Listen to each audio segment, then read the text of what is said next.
செங்கோட்டையன் எனும் நான் சட்டப்படி அமைக்கப்பட்டுள்ள இந்திய அரசின் அமைப்பின்பால் உண்மையான நம்பிக்கையும் மாறா பற்றும் கொண்டிருப்பேன் என்றும் இந்திய நாட்டின் ஒப்பில்லாத முழுமுதல் ஆட்சியும் பொறுமையும் நிலைநிறுத்துவேன் என்றும் தமிழ்நாடு அரசு அமைச்சராக உண்மையாகவும் உளச்சார்பின்றியும் என் கடமைகளை நிறைவேற்றுவேன் என்றும் அரசியல் அமைப்புக்கு சட்டத்திற்கும் இணங்க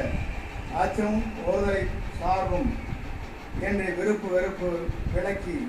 பலதரப்பட்ட மக்கள் அனைவருக்கும் நேர்மையாக செய்வேன் என்று ஆண்டவன் மீது ஆணையிட்டு உறுதிமொழிகிறேன். செங்கோட்டையன் எனும் நான் தமிழ்நாட்டின் அரசியல் அமைச்சர் என்ற முறையில் எனது கவனத்திற்குள்ளாவது தெரிய வருவதுமான